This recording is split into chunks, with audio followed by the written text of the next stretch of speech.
अस्सलाम वालेकुम मेरे प्यारे दोस्तों, मैं आपका भरपूर स्वागत करती हूँ स्टडी धावक में। आज हमें देखना है वैदिक सभ्यता में अन्य चीजें। परसों आपको जो ग्रॉसरी कराई थी उसमें एक वर्ड और रह गया था जो मैं आपको करवा नहीं पाई थी, क्योंकि मैंने आपको बताया था भागदूत। इसमें मैंने आपको भोग के बारे में पहले बताया था। भोग और बलि क्या होता है, उसी से मिलकर बना है भागदूत। भोग या बलि क्या होता है, राजा को मिलने वाला उपहार, या फिर राजा जो भी संसाधन जीत के लाता था और उसे आपस में गाँव में बांटता था, तो उसके ऊपर कोई ना कोई अधिकारी होता था, मतलब वो सारी चीजों को देखने के लिए कि कैसे बांटा जा रहा है। तो इस सब को देखने के लिए एक अधिकारी नियुक्त होता था जिसे कहा जाता था भागदूत। भागदूत का काम क्या होता था, बलि या भोग को बांटने वाला अधिकार। अब डायरेक्ट राजा तो जाएगा नहीं बांटने के लिए, तो किसी को जिम्मेदारी देगा। तो ये उस अधिकारी का नाम क्या था जिसे जिम्मेदारी दी थी, भागदूत, बलि या भोग को बांटने वाला अधिकारी। ठीक है,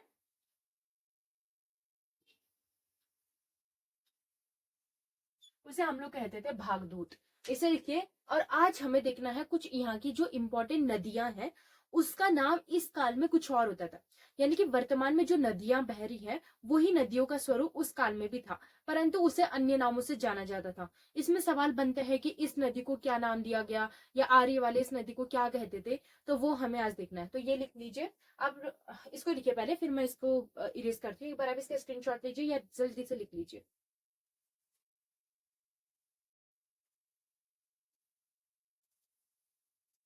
तो अब आप एक काम कीजिए, एक तरफ डालिए नदी और दूसरी तरफ डालिए वैदिक नाम। यानी कि वैदिक सभ्यता में उसे क्या नाम दिया जाता था, या आर्य सभ्यता में उसे क्या नाम दिया जाता था। ठीक है, तो नदी और उसे वैदिक सभ्यता में जो नाम दिया जाता था उसके बारे में। सबसे पहले जो नदी है वो है सिंधु नदी। सिंधु नदी, ठीक है। क्योंकि ये अच्छा, ये वाली जो व्यवस्था है ये किस जगह में थी, मतलब ये जो सभ्यता ये थी, ये किस इलाके में थी, ये उस इलाके में थी जहां पहले सिंधुवासी निवास करते थे। और सिंधुवासी सबसे ज्यादा कौन से इलाके में थे, ये थे पंजाब, हरियाणा, राजस्थान, गुजरात। तो इन इलाकों में ही वैदिक सभ्यता वाले भी निवास करते थे। तो इस इलाके में जो भी नदियां मिलेगी उसी को ये लोग पहचानेंगे, ठीक है। और उसी नदी के आधार पर इन्होंने अपने अपने अकॉर्डिंग नाम दिया था। तो हम उन्हीं नदियों के बारे में देखेंगे जिन नदियों के बारे में इनको पता था।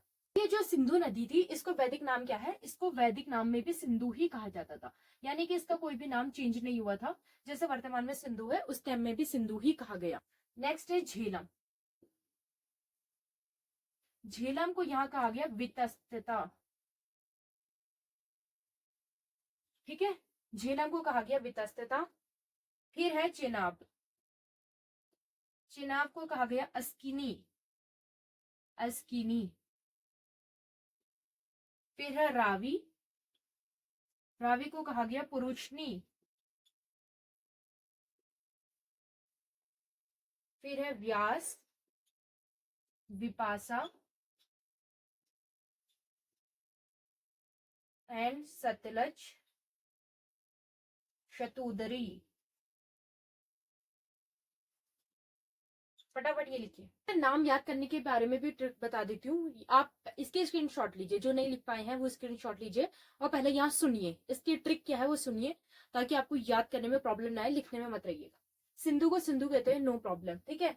झेलम, झेलम को वितस्ता कहते हैं। झेलम नदी क्या है ना, झेलम नदी बहुत ज्यादा विसर्प बनाती है। विसर्प का मतलब होता है, झेलम नदी बहुत ज्यादा घुमावदार नदी है, इसे कहते हैं हम लोग विसर्प। जो अपना रास्ता बदलती रहती है, जो टेढ़े मेढ़े रास्तों से, ऐसे जैसे सांप अपने चलता है ना सर्पिला आकार में, तो उसी अकॉर्डिंग ये भी होती है। झेलम नदी बहुत ज्यादा अपना रास्ता चेंज करती है। तो इसको हम लोग क्या कहते हैं कि ये अपना रास्ता क्या करती है, बार बार चेंज करती है। इसे कहते हैं हम विसर्प। जोग्राफिक ज्योग्राफी में इसे हम लोग विसर्प कहते हैं, मतलब जो इसकी ज्योग्राफिकल भाषा है उसे हम लोग विसर्प कहते हैं। तो विसर्प से निकला वितस्ता। झेलम नदी विसर्प करती है, विसर्प वितस्ता, विसर्प वितस्ता। चेनाब, चेनाब के लिए अस्किनी। इसके अलावा कोई ट्रिक सोच लो, क्या कह सकते हैं चेनाब को अस्किनी। अब देखो रावी, रावी के लिए पुरुषनी। आपने बहुत बार नाम सुना होगा रवि। रवि एक आदमी का, एक पुरुष का नाम होता है। तो रवि से रावी निकला, रवि रावी सेम से। और रवि एक पुरुष होता था, पुरुषनी, रवि पुरुषनी, ठीक है। व्यास, व से व्यास, व से विपाशा, ये तो सिंपल है। व से व्यास, व से विपाशा, और सौ से सतलज, शौ से शतुद्री, क्योंकि सिंधु तो सिंधु ही कहते हैं। पूरे इसमें सौ के अलावा, मतलब सिर्फ सिंधु और सतलज के अलावा किसी में सौ नहीं आता है। सिंधु को हम सिंधु कहते हैं, तो शतुद्री हम लोग सिंपल है, सतलज को ही कहेंगे। रावी मतलब रवि, पुरुष नहीं, पुरुष। और वौ से व्यास, वौ से विपाशा। झेलम क्योंकि वो विसर्प बनाता है तो उसका नाम ने हम दे दिया वितस्ता। तो इस तरीके से आप याद कीजिए, फटाफट से इसका स्क्रीनशॉट लीजिए।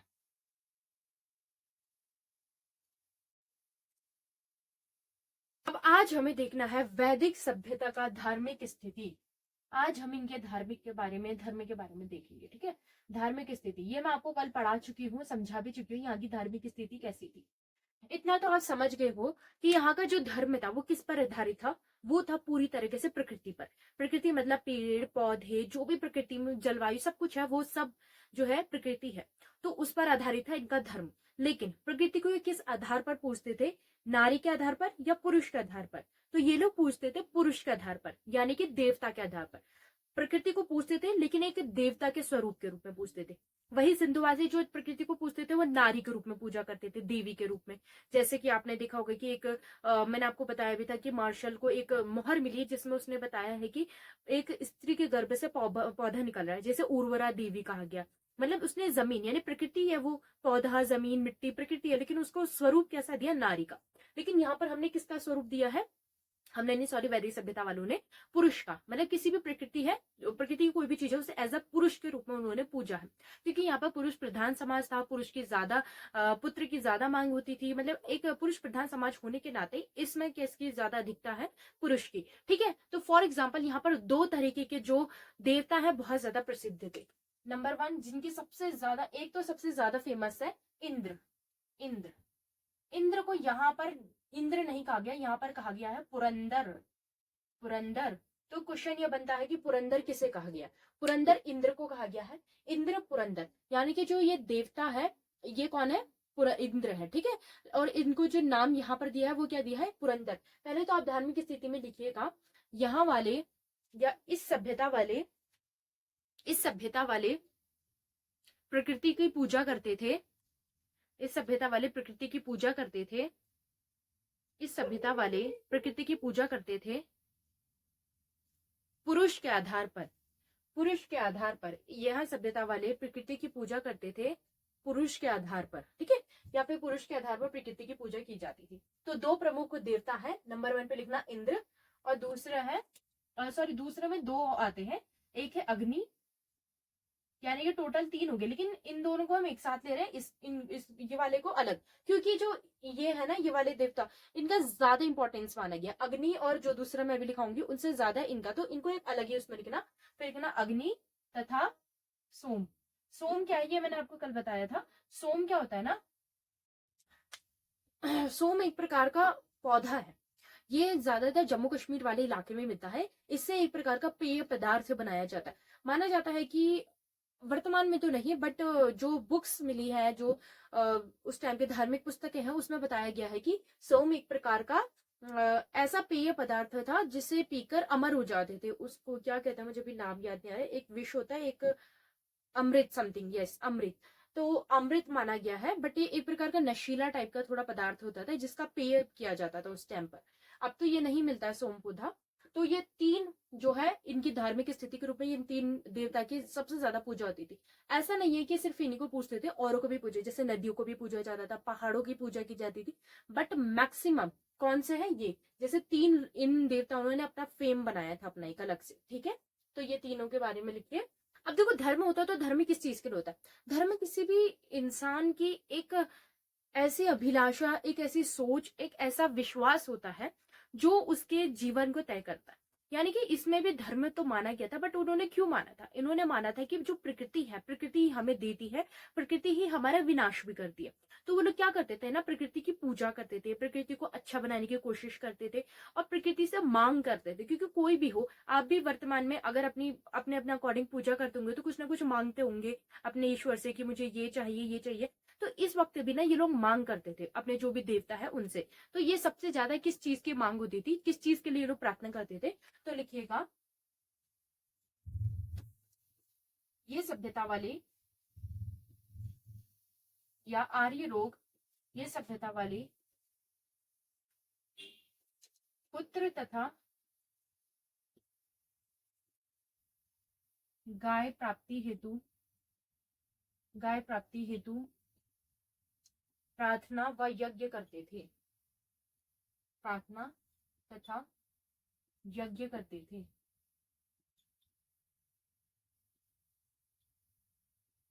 देखो ये लोग सबसे ज्यादा पुत्र और गाय की प्राप्ति के लिए करते थे। गाय की प्राप्ति में ही आपका युद्ध भी आ गया, क्योंकि देखो गाय की प्राप्ति का मतलब होता था किसी अन्य व्यक्ति से युद्ध करके, किसी अन्य राजा से युद्ध करके उसकी गायों की प्राप्ति करना, या फिर अपने जो भी गाय है उनकी हिफाजत करना, किससे, जो भी आपके दुश्मन है उनसे। तो इसी में आपका ये भी आ गया कि ये लोग युद्ध के लिए भी प्रार्थनाओं करते थे। ठीक है, ये सभ्यता वाले पुत्र गाय प्राप्ति हेतु प्रार्थना करते थे, युद्ध में विजय के लिए प्रार्थना करते थे। ये तो फिर सिंपल चीजें आप लिख सकते हो। ठीक है, सबसे ज्यादा पुत्र और गाय के लिए यहाँ पर प्रार्थना की गई है। और दूसरा, यहाँ पर सबसे ज्यादा मात्रा में बलि होती थी। मतलब उत्तर वैदिक काल में भी बलि होती थी, बट उत्तर वैदिक काल से यहाँ थोड़ी कम थी, उत्तर वैदिक काल में बढ़ गई थी। तो इस काल में जो बलि होती थी वो किसकी होती थी? सबसे ज्यादा अश्व की। अश्व मतलब होता है आपका घोड़ा। अश्व तथा पशु बलि, तथा पशु बलि, अश्व तथा पशु बलि होती थी।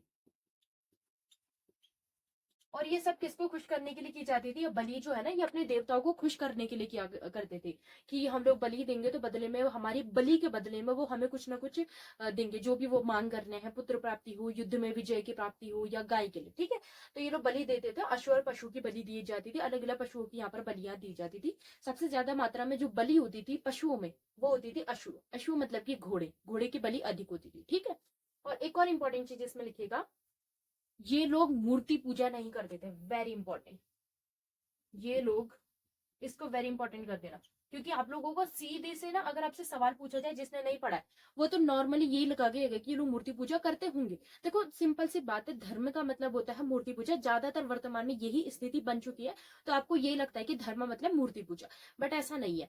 जो भी ये धर्म की उत्पत्ति हुई है वहां पर कहीं भी मूर्ति पूजा का कोई उल्लेख नहीं था।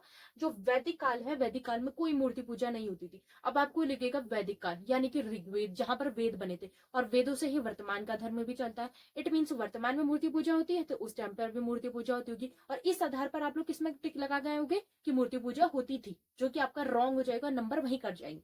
इसलिए इसको वेरी इंपॉर्टेंट कीजिए, ताकि आप इसको दिमाग में बैठा ले कि इस काल में मूर्ति पूजा नहीं होती थी, और आप अपने एक नंबर खोने से बच जाए। ठीक है, ये लोग मूर्ति, और देखो एग्जामिनर भी ना ऐसे ही सवाल देगा जहां पर आप फंस सकते हो, जहां पर आपको घुमाया जा सकता है आपके दिमाग को। तो बस इन चीजों को खास कर ध्यान रखना। ये लोग मूर्ति पूजा नहीं करते थे। तो ये अग्नि और अग्नि और इंद्र और सोम को किस आधार पर पूछते होंगे? बस ऐसे ही नॉर्मल, जैसे प्रकृति की पूजा होती है, जैसे अग्नि, आग जलाई, अग्नि की पूजा कर ली। वहां आगे मतलब कि एक हवन कुंड टाइप का बनाया, उसमें आग जलाई, उसमें अपना यज्ञ करा, वो एक तरीके से अग्नि की पूजा हो गई। इंद्र की प्रार्थना के लिए सिर्फ हाथ जोड़ा, इंद्र को मन में सोचा। एक ऐसा नहीं है कि उनकी कोई आकृति बनाई है, मन में सोचा, बस मन में कुछ ना कुछ सबकी अलग अलग छवि बनी होगी, आसमान की तरफ को देखकर पूजा कर ली या प्रार्थना कर ली। प्रार्थना करने का सिंपल सा मतलब होता था, यहाँ पर ये लोग यज्ञ करते थे, हाथ जोड़कर अपनी अपनी प्रार्थना करते थे। अब हाथ जोड़ के करते थे, किस तरीके से करते थे हम ये तो नहीं जानते, बट जिस भी आधार पर हो, ये अपने मन की बातें अपने देवता को बचाने के लिए अलग अलग तरीके होते थे। जैसे ये लोग यज्ञ कर लेंगे, बलि कर लेंगे, या मन ही मन में ऐसी प्रार्थना कर लेंगे कि हमें ये मिल जाए, ये मिल जाए, एक्सेट्रा एक्सेट्रा। ठीक है, तो यहाँ पर किसी तरीके की ऐसी मूर्ति नहीं होती थी जिसके आगे आरती से पूजा की जाए, ऐसा कुछ नहीं होता था यहाँ पर सिस्टम। यहाँ पर मन में या यज्ञ के द्वारा या बलि के द्वारा प्रार्थनाएं की जाती थी। ठीक है, तो ये है आप लोगों की धार्मिक स्थिति, ये लिखिएगा। इनके धर्म के बारे में ज्यादा कुछ नहीं है, बस ये जो इंपॉर्टेंट पॉइंट है ये मैंने आपको लिखा दिया है। कल मैंने आपको धर्म के बारे में भी समझा दिया था, इसकी स्क्रीनशॉट लीजिए। अब हमें देखनी है इनकी अर्थव्यवस्था। अच्छा, एक और चीज जो मैंने पहले ही लिखा चुकी हूँ कि इस काल में स्त्रियों को भी यज्ञ कराने का अधिकार था। तो अच्छा, एक काम कीजिए, कुछ स्त्रियों के नाम लिख लीजिए जो ब्रह्मवादिनी थी। ब्रह्मवादिनी कौन होती थी? जिनको वेदों का ज्ञान होता था। तो कुछ ब्रह्मवादिनी को उदाहरण लिखेगा, अपाला, घोषा, अपाला, घोषा लोपा। ठीक है, इसमें आप लिख लीजिएगा, ये ब्रह्मवादिनी स्त्रियां थी जो यज्ञ वगैरह करवाती थी। अपाला, घोषा तथा लोपा ये ब्रह्मवादिनी थी, ये ब्रह्मवादिनी थी जो यज्ञ आदि करवाती थी। ब्रह्मवादिनी क्या होता है ये मैंने इससे पहले वाले पार्ट में पढ़ाया है, जिसको नहीं पता है वो जरूर देखो। वैदिक काल आप स्टार्टिंग से ही देखो तो ही बेहतर है, वरना आपको समझ नहीं आने वाला है कि किस तरीके से ये वैदिक सभ्यता चल रही है। ठीक है, अपाला, घोषा तथा लोपा ब्रह्मवादिनी थी, अपाला, घोषा, लोपा ब्रह्मवादिनी थी जो यज्ञ आदि करवाती थी। ठीक है, अब मैं इसे मिटा रही हूँ। अब हम देखते हैं इनकी अर्थव्यवस्था। किसी भी समाज की सबसे बड़ी जो नींव होती है वो क्या होती है? अर्थव्यवस्था। इकोनॉमी, क्योंकि अगर इंसान को अपना जीवन यापन करना है तो उसे मुद्रा की आवश्यकता होगी ही, संसाधनों की आवश्यकता होती ही है। तो इस काल में क्या अर्थव्यवस्था चलती थी? जैसे हमने देखा, सिंधु सभ्यता वाले प्रमुख रूप से अर्थव्यवस्था पर ही आधारित। कोई राजनीतिक व्यवस्था जैसी कोई चीज हमें ज्यादा नहीं दिखती है। तो सबसे ज्यादा ये किससे जुड़े हुए थे? अर्थव्यवस्था से। ये नहीं, सिंधु वाले। तो इनकी इकोनॉमी बहुत ज्यादा डेवलप थी, इनका व्यापार बहुत डेवलप था, दैट्स वाई ये वाली सभ्यता बहुत डेवलप। अब देखते हैं आर्य। आर्यों की कैसी व्यवस्था थी? मैंने आपको एक चीज बताई थी कि यहाँ का समाज ग्रामीण था। तो ग्रामीण इलाके में किस प्रकार की अर्थव्यवस्था हो सकती है? आप ही सोचो। ग्रामीण इलाके में क्या व्यापार करेंगे, या फिर बड़ी बड़ी इंडस्ट्री होगी, या फिर नई चीजों का कारखाना, मतलब जैसे कि लोहा वगैरह, इन चीजों से नई चीजें बनाई जाएगी? ऐसा नहीं था ना। तो यहाँ की अर्थव्यवस्था ग्रामीण आधार पर थी। तो ग्राम में सबसे ज्यादा किस पर आधारित होती है? दो चीजों पर। पहली होती है, एक होती है आपकी कृषि पर, और एक होती है पशु पर। एक होता है पशुपालन और एक होती है कृषि पर। वर्तमान में भी यही चलता है। ज्यादातर ग्रामीण इलाकों में कृषि और पशुपालन ही मुख्य अर्थव्यवस्था का आधार होता है। वो बात अलग है कि कुछ लोगों ने शॉप्स वगैरह अब डेवलप हो रहे ग्राम, बट वो बहुत, ये कितने साल पहले की बात है सोचो। तो अभी भी वर्तमान में कृषि और पशुपालन मुख्य अर्थव्यवस्था है, तो उस टाइम पर तो रहेगी ही।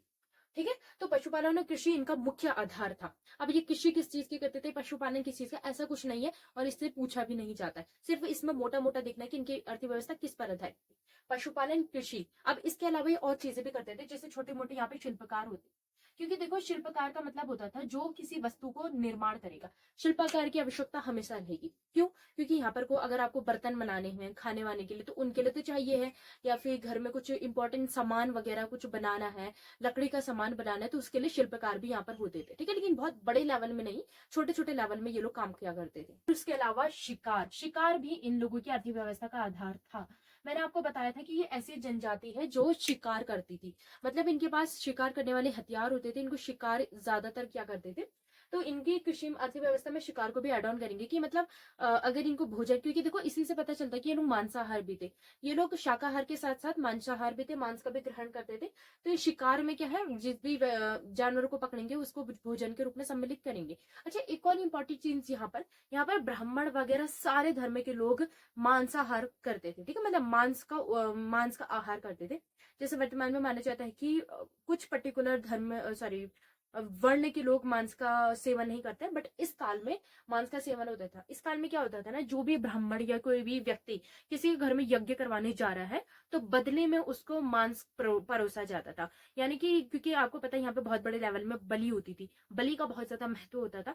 तो उस जो भी व्यक्ति है जिसने यज्ञ कराया, उसकी खास खातिरदारी होती थी, तो उसको मांस एक प्रकार का ना यहाँ पर कोई हाई लेवल ऑफ फूड होता था, तो मांस को भी उसको खिलाया जाता था। ऐसा यहाँ पर कोई रिस्ट्रिक्शन नहीं था कि धर्म के आधार पर मांस खाना गलत है, तो यहाँ पर ऐसा कुछ नहीं था, यहाँ पर मांस वगैरह भी खाया जाता था। ठीक है, तो यह है इनकी कृषि व्यवस्था के मुख्य आधार। ज्यादा लिखने की जरूरत नहीं, मैंने पहले कहा था, क्योंकि जो इंपॉर्टेंट है मैं सिर्फ उतना ही लिखाऊंगी। और हाँ, एक बात और चीज मैं आपको बता देती हूँ कि ये आप जो भी पढ़ते हैं ना, एक एज अ स्टूडेंट के रूप में पढ़ा कीजिए।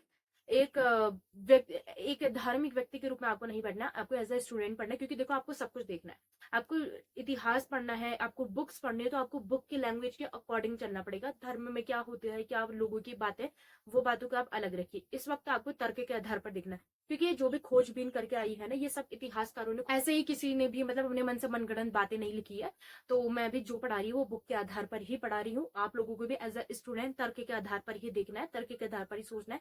किसी को अपने यहाँ पे पर्सनल चीजों को एड ऑन करने की जरूरत नहीं है। ओके, तो यहाँ पे बिल्कुल तार्किक रहिए और तार्किक के आधार पर पढ़ते जाइए। तो ये अर्थव्यवस्था का यहाँ आधार था। अब हमें देखना है, अच्छा यहाँ पर ना एक वर्ड और आता है, पणी।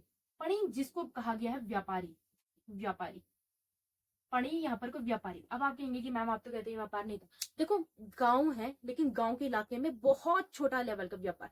व्यापार का मतलब क्या हुआ समझिएगा। जैसे किसान है, किसान ने अपनी खेती बीती करी। अब किसान के पास ना, देखो, जहां जिस इलाके में किसान रहता है और जिस इलाके में, मतलब जिस गांव के इलाके में बाजार होती होगी, वो तो होगा कि बहुत बार की जहां किसान का घर है, जहां उसकी खेती और जहां बाजार है, वहां से वहां तक का ले जाने का बहुत लंबा रास्ता, और उसको ले जाने के लिए उसके पास संसाधन की आवश्यक, कम संसाधन हो। लेकिन कोई ऐसा गांव का व्यक्ति जिसके पास ऐसी संसाधन है, तो वो क्या करेगा कि उस व्यक्ति से वो सामान लेगा, वहां से उसको बाजार में पहुंचा देगा, कुछ ना कुछ अपना बीच में पैसा खाएगा, तो वो एक व्यापारी बन गया। मतलब किसी व्यक्ति के घर से सामान लेकर ग्राम गांव के जो भी बाजार वगैरह लगता होगा वहां तक का पहुंचाने के बाद जो भी काम करता होगा वो हो गया व्यापारियों का। ऐसा नहीं कि बहुत बड़े बड़े लेवल में व्यापार हो रहा है, एक देश से दूसरे देश में व्यापार, छोटा मोटा व्यापार, ठीक है। तो यहाँ पर पढ़े किसे कहा गया है, व्यापारी को कहा गया है, जो कि छोटा मोटा व्यापारी रहा है। और एक और चीज यहाँ पर लड़कियों की, तो देखो लड़कियों को यहाँ पर को मैंने आपको बताया था कि वैदिक काल में लड़कियों को हक थे, लड़कियों को बहुत सारे अधिकार दिए थे, लेकिन लड़कियों को एक अधिकार इस काल में नहीं दिया गया था,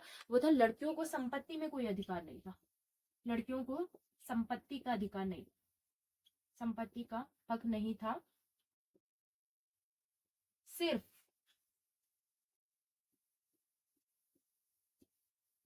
स्त्री धन पर अधिकार,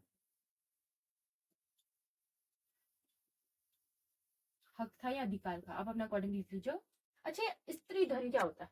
लड़कियों को संपत्ति का अधिकार तो नहीं था। संपत्ति का अधिकार मतलब जो उनके पिता से जो भी संपत्ति होती है वो बच्चों में बांटते हैं, तो इसमें लड़की को अधिकार नहीं दिया जाता था, लेकिन स्त्री धन का था। स्त्री धन वो धन होता है जो स्त्री को उपहार स्वरूप मिला हो, उसके दहेज के रूप में मिल सकता है, या फिर जिस वक्त उसकी माता पिता, उसके भाई बहन, उसके ससुराल वालों से जो भी धन उसको उसी के लिए उपहार के रूप में होता था ना, वो उसे रख सकती थी और चीजों को नहीं रख सकती थी, ठीक है। अब एक लास्ट इंपॉर्टेंट चीज यहाँ पर को है कि यहाँ पर जो ये मंडल है ना, मैंने आपको बताया था कि जो ऋग्वेद है, ऋग्वेद में 1 से लेकर 10 मंडल है, ठीक है। ऋग्वेद में टोटल 10 मंडल है, ये मैंने आपको बताए थे। इसमें से जो कुछ पुराने और कुछ नए मंडल है, ये भी फटाफट आप यहीं पे लिख लीजिए, पुराने और नए।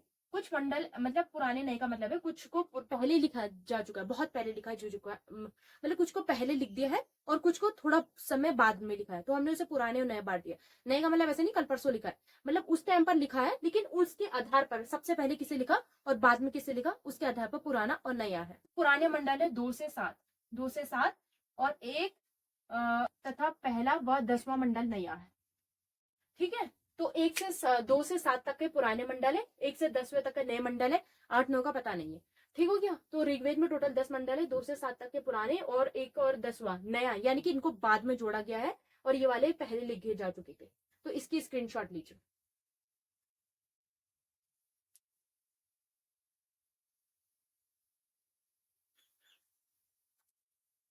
तो दोस्तों यहीं पर आपका पूरा कंप्लीट हो चुका है वैदिक समाज। यस, वैदिक सभ्यता पूरी तरह खत्म हो चुकी है।